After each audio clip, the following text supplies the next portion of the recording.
Hi, this is Geetanjali. आज की इस वीडियो में हम डिस्कस करेंगे सिविल जजमेंट राइटिंग, जो कि छत्तीसगढ़ जुडिशरी में पूछा गया 2016 का क्वेश्चन है। इस क्वेश्चन के फैक्ट्स ये हैं कि प्लेंटिफ है जिसका नाम है रमेश साहू।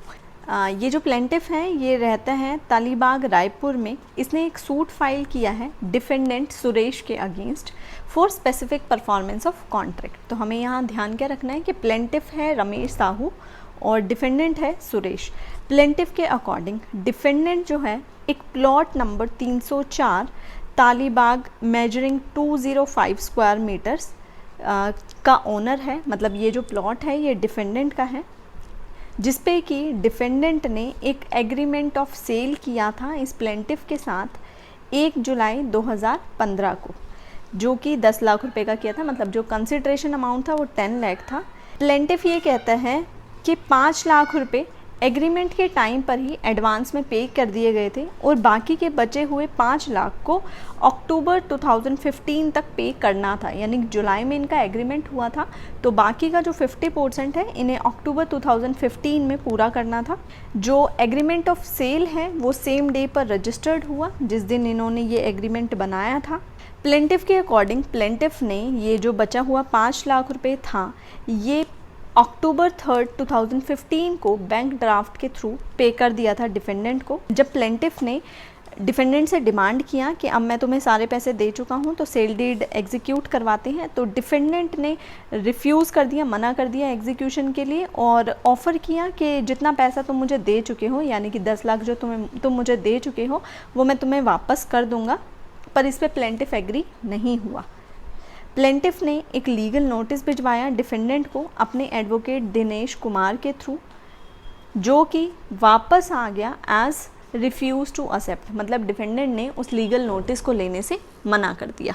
उसके बाद प्लेंटिफ ने कोर्ट में अपना एग्रीमेंट ऑफ सेल डेटेड 1 जुलाई 2015 एग्जिबिट P1 प्रोड्यूस किया, जो कि कहा गया कि डिफेंडेंट ने ये एग्जीक्यूट किया था एग्रीमेंट ऑफ सेल। इसके साथ ही प्लेंटिफ ने एक बैंक ड्राफ्ट 5 लाख रुपए जो उसने अक्टूबर में दिए थे उसकी भी एक फ़ोटोकॉपी लगाई एग्जिबिट P2। साथ ही प्लेंटिफ ने जो लीगल नोटिस भिजवाया था उसकी कॉपी भी लगाई एज एग्जिबिट P3।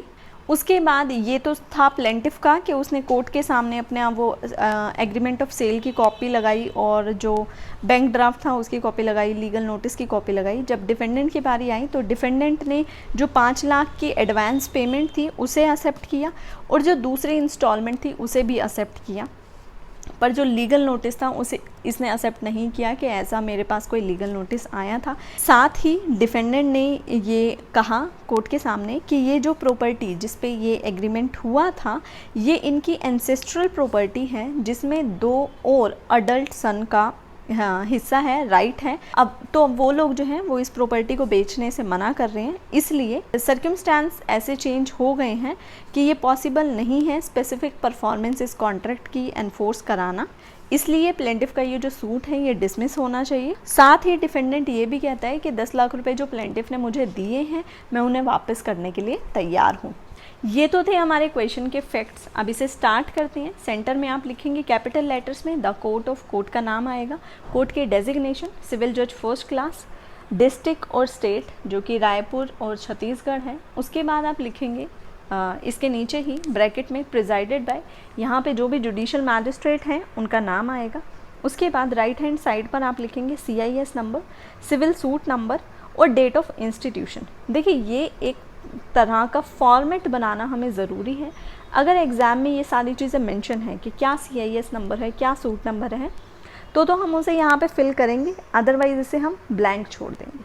उसके बाद लेफ़्ट हैंड साइड पर आप लिखेंगे जो भी प्लेंटिफ हैं उसकी पूरी डिटेल्स, प्लेंटिफ का नाम, उनके फादर का नाम, उनकी एज, उनका रेजिडेंस ऑफ और उनकी ऑक्यूपेशन, वर्सेस जो भी डिफेंडेंट है उसकी पूरी डिटेल्स आएंगी, जैसे डिफेंडेंट का नाम, उसके फादर का नाम, उसकी एज, उसका रेजिडेंस और उसका ऑक्यूपेशन। उसके बाद आप लिखेंगे कि दोनों की साइड से कौन से काउंसिल प्रेजेंट हो रहे हैं। तो जो भी काउंसिल प्रेजेंट हो रहे हैं उनका नाम लिखा जाएगा कि प्लेंटिफ की साइड से कौन आ रहा है और डिफेंडेंट की साइड से कौन आ रहा है। उसके बाद आप सेंटर में लिखेंगे कैपिटल लेटर्स में जजमेंट।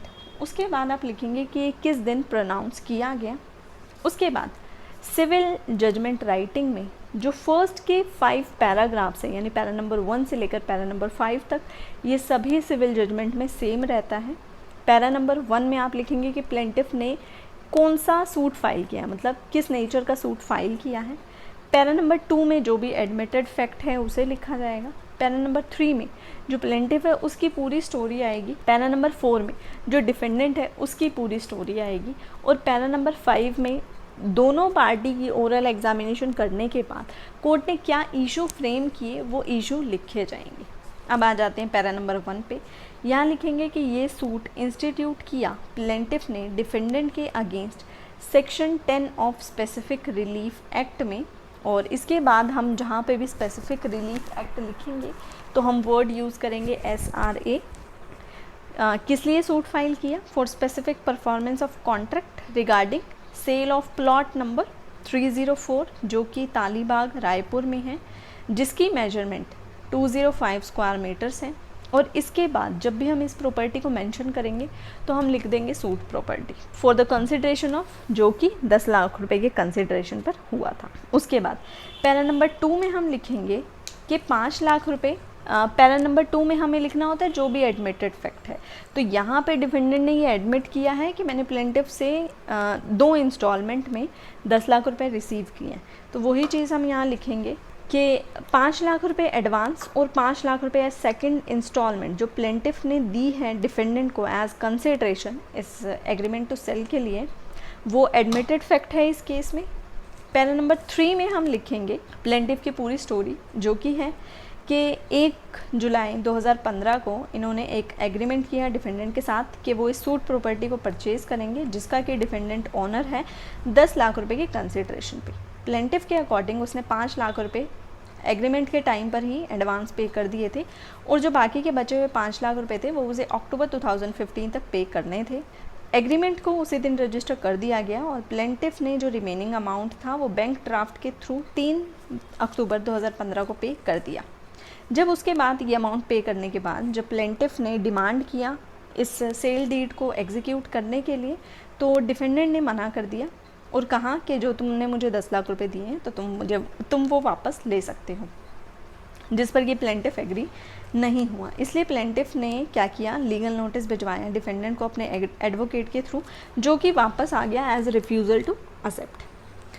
उसके बाद प्लेंटिफ ने ये जो प्रेजेंट सूट है ये फ़ाइल किया और ये फर्दर प्लीड किया कि ये जो सूट फाइल कर रहा है प्लेंटिफ, ये with in limitation, with in jurisdiction और प्रॉपर कोर्ट फीस के साथ फाइल किया गया है। देखिए, जब भी आप प्लेंटिफ का वर्जन लिखते हैं इस 3rd पैरा में, तो आपको लास्ट में ये वर्जन लिखना कि वो with in limitation, with in jurisdiction और विद प्रॉपर कोर्ट फीस के साथ है, ये लिखना ज़रूरी है, मैंडेटरी है। उसके बाद पैरा नंबर 4 में जो भी डिफेंडेंट की पूरी स्टोरी है वो लिखी जाएगी। डिफेंडेंट ने अपने रिटन स्टेटमेंट में कहा कि वो 10 लाख रुपए को एडमिट करता है कि प्लेंटिफ ने उसे दिए हैं, पर और जो बातें प्लेंटिफ ने अपने प्लेंट में लिखी हैं, जैसे कि लीगल नोटिस भिजवाया, तो उन बातों को वो मना करता है। उसके साथ ही डिफेंडेंट कहता है कि ये जो सूट प्रॉपर्टी है ये एंसेस्ट्रल प्रॉपर्टी है, जिसमें कि 2 और अडल्ट सन्स का राइट है, जो कि अब मना कर रहे हैं सूट प्रॉपर्टी को बेचने के लिए। तो क्योंकि सर्कमस्टेंसेस चेंज हो गई हैं, इसलिए इस कॉन्ट्रैक्ट की स्पेसिफिक परफॉर्मेंस ग्रांट नहीं की जा सकती। इसलिए डिफेंडेंट प्रे करता है कोर्ट से कि प्लेंटिफ का ये सूट डिसमिस किया जाए और जो 10 लाख रुपए उसने लिए हैं वो उन्हें वापस करने के लिए तैयार है। उसके बाद आ जाते हैं हम नेक्स्ट पैरा नंबर 5 पे, जहाँ पे हम लिखेंगे दोनों पार्टीज़ के एडमिशन और डिनायल के बेसिस पर और पार्टी की oral examination order 10 rule 2 of CPC में करने के बाद और जो भी डॉक्यूमेंट कोर्ट के सामने आए उसको एनालाइज करने के बाद कोर्ट ये फॉलोइंग इशू फ्रेम कर रही है। अब यहाँ हम इशू फ्रेम करेंगे, जिसके लिए आपको ये टेबल बनानी है। सबसे पहले आप लिखेंगे सीरियल नंबर, फिर इशू, उसके बाद ओनर्स ऑफ प्रूफ और उसके बाद फाइंडिंग्स। सबसे पहला इशू आपका बनेगा कि क्या डिफेंडेंट ने ब्रीच ऑफ कॉन्ट्रैक्ट किया है, तो इस बात का जो ओनर्स होगा वो प्लेंटिफ के ऊपर होगा। दूसरा आपका जो इशू बनेगा वो ये, क्या प्लेंटिफ रेडी और विलिंग है अपने पार्ट को परफॉर्म करने के लिए, इसका ऑनर्स भी प्लेंटिफ पे होगा।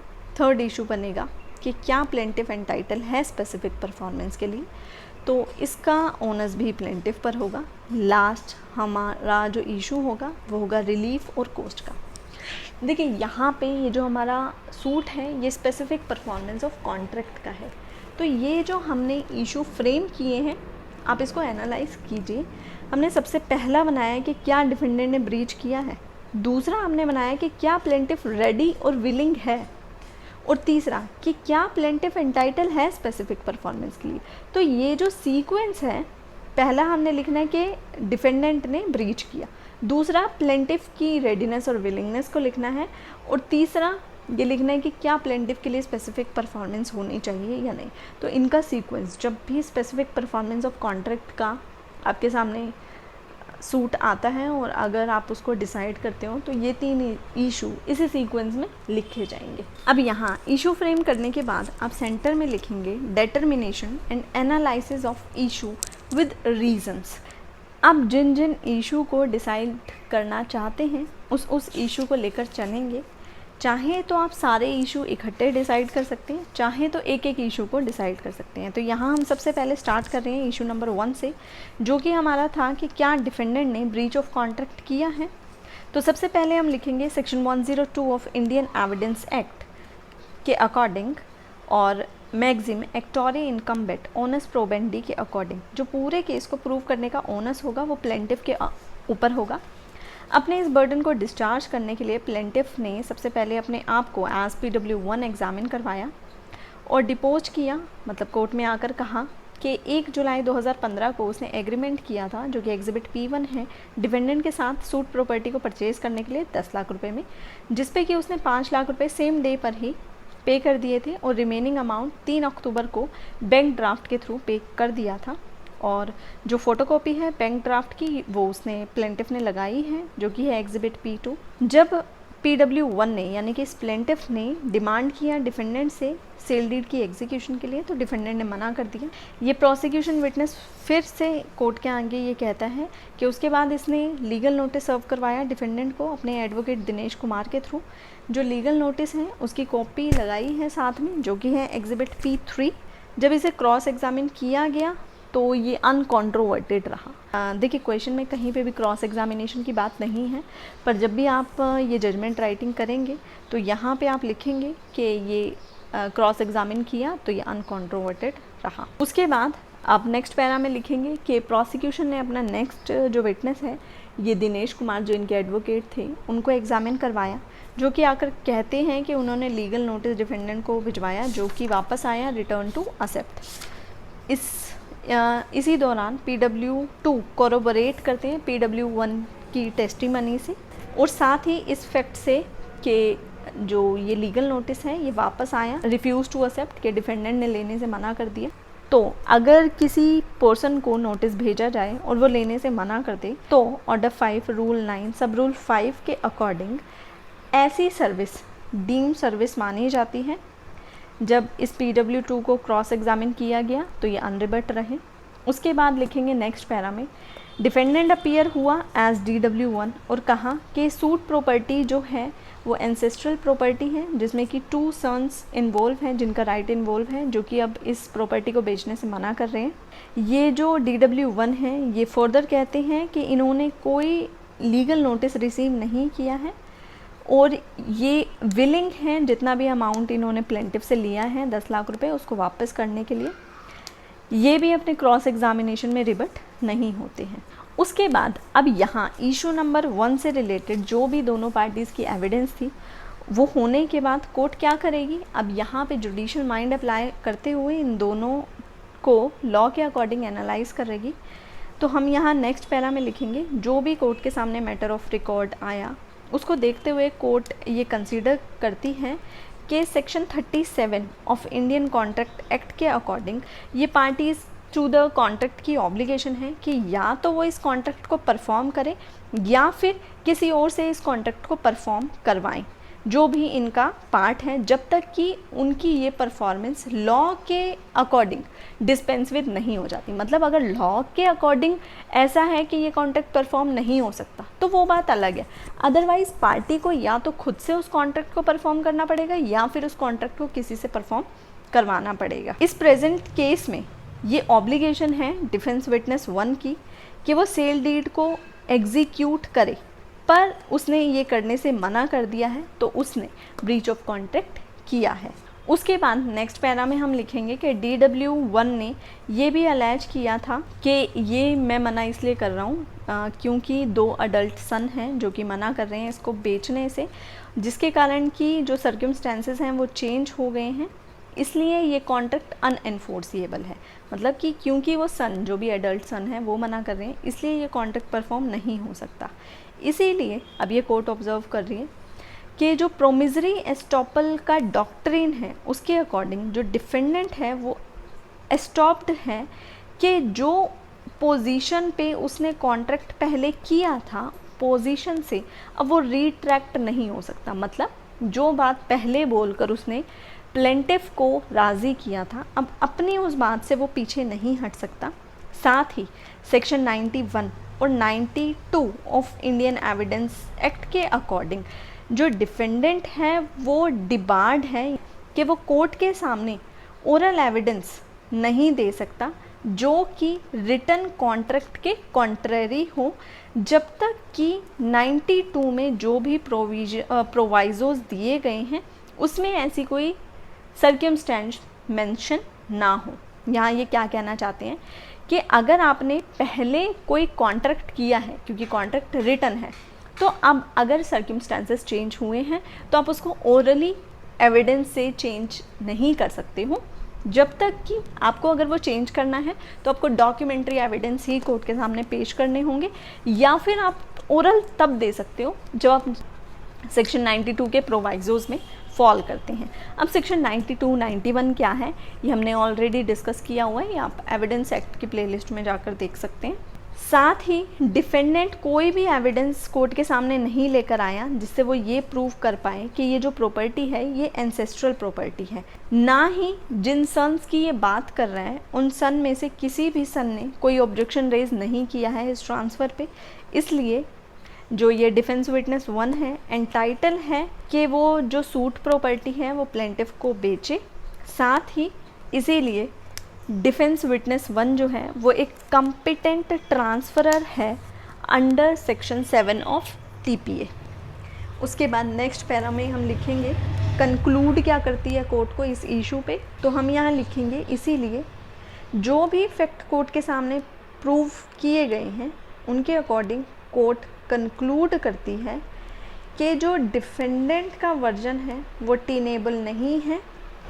इस साथ ही ये बात प्रूव होती है कि डिफेंडेंट ने ब्रीच ऑफ कॉन्ट्रैक्ट किया है अपनी ऑब्लिगेशंस को पूरा ना करते हुए। उसकी ऑब्लिगेशन क्या थी?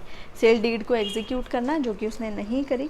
इसलिए इशू नंबर 1 जो है वो प्रूव होता है। यानी कि इशू नंबर 1 क्या था कि क्या डिफेंडेंट ने ब्रीच ऑफ कॉन्ट्रैक्ट किया है, जिसका ऑनर्स प्लेंटिफ पे था, जो कि प्रूव कर चुका है। तो जो हमारा कॉलम बनाया था हमने पैरा नंबर 5 में, उसके लास्ट कॉलम में हम लिख देंगे इशू प्रूव्ड। उसके बाद हम सेंटर में लिखेंगे इशू नंबर 2 और 3, यानी कि अब हम एनालाइज करने जा रहे हैं इशू नंबर 2 और 3 को, जो कि हमारे इशू हैं कि क्या प्लेंटिफ रेडी और विलिंग है, और हमारा थर्ड इशू है कि क्या प्लेंटिफ को स्पेसिफिक परफॉर्मेंस मिलनी चाहिए। तो अब नेक्स्ट पैरा नंबर 12 में हम लिखेंगे कि नेक्स्ट इशू जो कोर्ट को डिटरमाइन करना है वो ये कि क्या प्लेंटिफ रेडी और विलिंग है इस कॉन्ट्रैक्ट को परफॉर्म करने के लिए। तो जो इस इशू का ऑनस है वो प्लेंटिफ के ऊपर है। एज पर section 16 clause C of specific relief act plaintiff को अपनी रेडीनेस और विलिंगनेस प्रूव करनी होगी कोर्ट के सामने कि वो उस कॉन्ट्रैक्ट को परफॉर्म करना चाहता है। अगर वो स्पेसिफिक परफॉर्मेंस चाहता है कि उसके फेवर में हो तो सबसे पहले उसको कोर्ट के सामने अपनी रेडीनेस और विलिंगनेस को प्रूव करना होगा। रेडीनेस का मतलब होता है कि वो फाइनेंशियली इतना साउंड है कि जितना भी कॉन्ट्रैक्चुअल अमाउंट है वो पे कर सकता है। और जो बात DW1 ने एडमिट करी है कि प्लेंटिफ ने एंटायर कंसिडरेशन डिफेंडेंट को पे कर दिया है। इसलिए section 58 of Indian evidence act के अकॉर्डिंग जो भी फैक्ट एडमिट करा है डिफेंडेंट ने उसको प्रूव करने की ज़रूरत नहीं है। उसके साथ ही एग्जिबिट P2 जो कि बैंक ड्राफ्ट उसने लगाया था उससे ये बात प्रूव होती है कि प्लेंटिफ फाइनेंशियली साउंड है। इसलिए जो प्लेंटिफ है माना जाएगा कि वो रेडी है अपने इस पार्ट को परफॉर्म करने के लिए। विलिंगनेस का मतलब होता है कि प्लेंटिफ की इंटेंशन है इस कॉन्ट्रैक्ट को परफॉर्म करने की, जो भी इम्पॉर्टेंट स्टेप्स हैं इस कॉन्ट्रैक्ट को परफॉर्म करने के लिए वो उसने लिए हैं। एग्जिबिट P1, एग्जिबिट P2 और एग्जिबिट P3 से ये बात क्लियर होती है कि प्लेंटिफ ने वो सभी नेसेसरी स्टेप लिए हैं अपनी उस ऑब्लिगेशन को फुलफ़िल करने के लिए। इसलिए ये जो एग्जिबिट्स हैं ये सारे एग्जिबिट रेलेवेंट होंगे section 8 of Indian evidence act में, क्योंकि ये इस प्लेंटिफ का कंडक्ट शो करते हैं जो कि फैक्ट इन इशू से इन्फ्लुएंस हुआ है। और साथ ही ये fact section 14 of Indian evidence act में भी रेलेवेंट है, क्योंकि ये प्रोसिक्यूशन विटनेस 1 की इंटेंशन को मैनिफेस्ट करता है कि वो इस कॉन्ट्रैक्ट को परफॉर्म करने की इंटेंशन है उसकी। इसलिए ये इशू भी प्रूव होता है कि प्लेंटिफ रेडी और विलिंग है अपने पार्ट को परफॉर्म करने के लिए। उसके बाद नेक्स्ट पैरा में हम लिखेंगे कि कोर्ट के सामने अब क्वेश्चन है कि क्या प्लेंटिफ एंटाइटल है स्पेसिफिक परफॉर्मेंस ऑफ कॉन्ट्रैक्ट के लिए। तो according to section 10 court presume करेगी, शैल प्रिज्यूम करेगी कि ब्रीच ऑफ कॉन्ट्रैक्ट करना किसी ट्रांसफ़र ऑफ इमूवेबल प्रॉपर्टी के लिए, तो इस केस में compensation in money adequate relief नहीं होगा। और इस प्रेजेंट केस में जो ब्रीच हुआ है वो इमूवेबल प्रॉपर्टी से ही रिलेटेड है, पर जो सेक्शन 10 है वो चैप्टर 2 ऑफ SRA में दिए गए और प्रोविजंस के साथ आप पढ़ेंगे। सबसे पहले तो ज़रूरी है कि सेक्शन 16 क्लोज C की कंप्लायंस होनी चाहिए, जो कि प्लेंटिफ कंप्लाई विद करता है, यानी कि प्लेंटिफ रेडी और विलिंग है। साथ ही सेक्शन 7 ऑफ TPA की भी रिक्वायरमेंट फुलफ़िल होनी चाहिए, जिससे ये प्रूव होता है कि डिफेंडेंट जो है फुली एंटाइटल है इस प्रॉपर्टी को ट्रांसफ़र करने के लिए। इसीलिए ये कोर्ट डीम करती है कि ये जो केस कोर्ट के सामने है, यहाँ पे कोर्ट अपने डिस्क्रिशन का इस्तेमाल करते हुए सेक्शन 20 में, तो यहाँ पे अब कोर्ट इस केस को प्रॉपर समझती है कि कोर्ट यहाँ पे सेक्शन 20 में जो भी स्पेसिफिक परफॉर्मेंस है इस कॉन्ट्रैक्ट की वो ग्रांट करे। देखिए यहाँ पे क्योंकि ये जो मेरे पास बुक है ये अपडेटेड वर्जन नहीं है, क्योंकि SRA में 2018 में अमेंडमेंट हो चुकी है। सेक्शन 20 पहले कोर्ट के डिस्क्रिशन पे था, अब सेक्शन 20 में कोर्ट के पास कोई डिस्क्रिशन नहीं है। जब सारे एलिमेंट 16 और 10 के प्रूव हुए हैं तो अब कोर्ट बाउंड है स्पेसिफिक परफॉर्मेंस ग्रांट करने के लिए। तो हम यहाँ सेक्शन 20 तो मेंशन करेंगे, पर सेक्शन 20 की डिस्क्रिशन की बात मेंशन नहीं करेंगे। इसीलिए इशू नंबर 2 और इशू नंबर 3 प्रूव होते हैं। उसके बाद आ जाते हैं हम सेंटर में लिखेंगे इशू नंबर 4, जो कि हमारा था रिलीफ और कोस्ट का। तो यहाँ पे हम लिखेंगे सभी इश्यूज़ को डिटरमाइन करने के बाद court specific performance of contract की डिग्री पास करती है और सूट प्रॉपर्टी के रिगार्डिंग प्लेंटिफ के फेवर में, और ये रिलीफ देती है क्या क्या कि प्लेंटिफ एंटाइटल है कि वो इस कॉन्ट्रैक्ट को स्पेसिफिकली एनफोर्स करा सकता है डिफेंडेंट के अगेंस्ट। साथ ही डिफेंडेंट एक रजिस्टर्ड सेल डीड एग्जीक्यूट करेगा प्लेंटिफ के फेवर में। नेक्स्ट, डिफेंडेंट अपनी कॉस्ट तो बियर करेगा ही, साथ में प्लेंटिफ की कॉस्ट भी बियर करेगा। उसके साथ ही जो भी सर्टिफाइड एडवोकेट फ़ीस है वो भी इस कॉस्ट में डिफेंडेंट को पे करनी है। उसके बाद राइट हैंड साइड पे आप साइन करेंगे सिविल जज 2nd क्लास रायपुर छत्तीसगढ़। उसके बाद लेफ्ट हैंड साइड पे आप लिखेंगे degree to be drawn accordingly. एक लाइन का स्पेस देते हुए आप लिखेंगे ये जजमेंट डेटेड, साइन और ओपन कोर्ट में प्रोनाउंस किया गया है। उसके बाद थोड़ा सा स्पेस छोड़कर आप दोबारा से साइन करेंगे सिविल जज 2nd क्लास रायपुर छत्तीसगढ़।